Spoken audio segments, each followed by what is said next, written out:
If you're over 50, there is one simple movement that quietly predicts a lot about your future health, your independence, and even your risk of serious injury. The scary part is that most people never test it until after they've already had a fall, surgery, or major health scare. In this video, we're going to do that test together, right here. You'll see in real time where you stand, and then we'll go through a short, practical routine you can start today to improve it. Even if your joints are stiff, your balance feels shaky, or you haven't exercised in years. Stay with the video until the end, because you'll walk away with a clear result, a simple plan to fix it, and a new respect for what your body can still do after 50. Before we begin, make sure you subscribe to Vital Years. This channel is dedicated to helping you stay strong, steady, and independent as you age, with simple, science-backed movements you can actually do at home. Subscribing means you won't miss videos that protect your health, mobility, and confidence after 50. Why this matters? After 50, the body changes in subtle ways that are easy to ignore at first. You may notice that getting up from the floor feels harder, you avoid low chairs, you instinctively grab armrests, or stairs feel less steady. These small signs are actually major warning signals. They indicate that strength, balance, and mobility are declining, which increases the risk of falls, fractures, and loss of confidence in everyday life. Research on older adults shows that simple functional movements, such as standing up from a chair or getting down to the floor and back up, are strongly linked to fall risk, future independence, and even overall health and survival. The encouraging news is that when people practice these movements regularly with targeted, safe exercises, strength and balance improve and fall risk goes down. That's exactly what this video is about.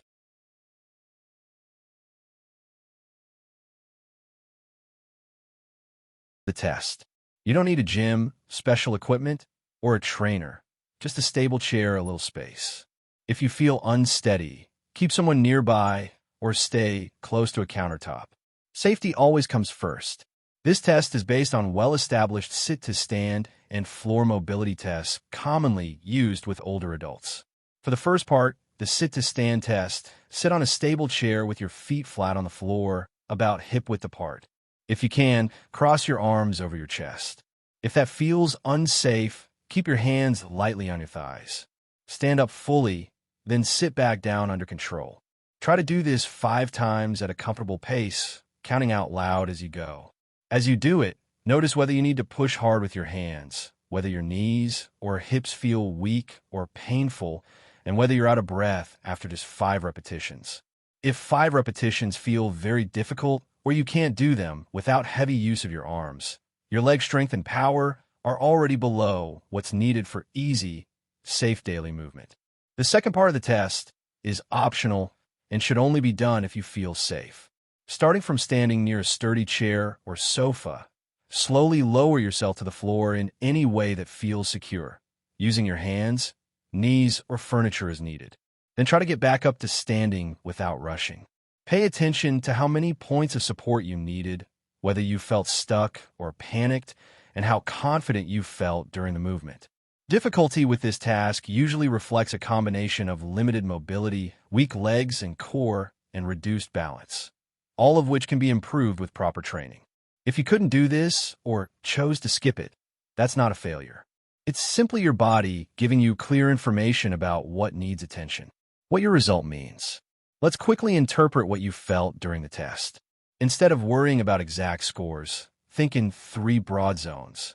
If you were able to complete 5 sit-to-stands without much hand support and could get down to and up from the floor with minimal help, you're in the green zone. That means you're doing well, and your goal is to maintain and gradually improve. If you needed to push off with your hands, felt breathless, or found the floor test awkward or intimidating, you're in the yellow zone. This is an early warning stage where strength, balance, and mobility need attention to prevent future problems. If you struggled to stand without pulling on furniture, felt unsafe, or skipped the floor test because you knew you couldn't get back up, you're in the red zone. This isn't a reason to panic, but it is a signal for urgent and consistent action. Research shows that improving leg strength, balance, And functional movements like sit to stand can significantly reduce fall risk and restore confidence. Now it's time to move from testing to training. The 10 to 15-minute fix routine. The goal of this routine is to build stronger legs, improve balance, make your hips and knees feel more comfortable, and help your brain trust your body again. You can do this routine 3 to 4 times per week, staying within your comfort zone. Mild challenge is good, but sharp pain is not. The routine includes a gentle warm-up, strength exercises, balance training, and mobility work. Begin with a gentle warm-up lasting about 2 minutes. Stand behind your chair and lightly hold the backrest while marching in place, lifting one knee and then the other for 30 to 60 seconds. This helps increase circulation and wake up your hips and ankles. Next, do ankle rolls by lifting one foot slightly and making slow circles 5 to 10 times in each direction before switching sides. This prepares your joints for movement. For strength, focus on assisted sit-to-stands.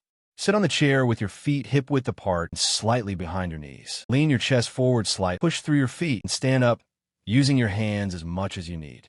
Slowly sit back down under control. Start with 8 to 10 repetitions and repeat for 1 or 2 sets if possible. Over time, aim to rely less on your hands. If you're already strong, you can make it harder by crossing your arms over your chest. This exercise directly builds the strength needed for chairs, toilets, car seats, and getting up from the floor. Next, practice a chair squat hold by standing in front of the chair, bending your knees and hips as if sitting down, stopping just before touching the chair, holding for a few seconds, and then standing back up. This strengthens the muscles that protect your hips and knees. Balance training comes next. Stand next to the chair and place one foot directly in front of the other, heel to toe, like standing on tightrope. Hold this position for 20 to 30 seconds while lightly holding the chair. If it feels easy, try slowly turning your head or briefly letting go of the chair. Switch sides and repeat.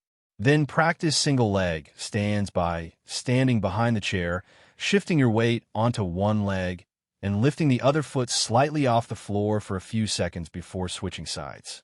As you improve, reduce how much support you use. Finish with mobility and cool-down exercises. Sit tall on the chair and gently hinge forward from your hips, bringing your chest toward your thighs until you feel a mild stretch in your hips and lower back. Hold for 20 to 30 seconds, breathing slowly, then return upright with control. Finally, do a chest-opening stretch by sitting or standing tall, gently drawing your shoulders back and lifting your chest, holding for 15 to 20 seconds. This helps counter the rounded posture that often develops with aging and prolonged sitting. How often and what to expect? If you were in the yellow or red zone, aim to do this routine 3 to 4 times per week for about 10 to 15 minutes. If you were in the green zone, 2 to 3 sessions per week can maintain your ability, especially when combined with walking or other enjoyable activities. Over the next 4 to 6 weeks, you should notice that standing up from chairs feels easier. You rely less on your hands, your balance improves during turns and changes in direction, and getting down to and up from lower positions feels less intimidating. Research shows that consistent strength and mobility training improves performance on functional tests and reduces fall risk. You're not training to look athletic.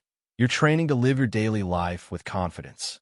Now that you've done the test and learned the routine, you have a choice.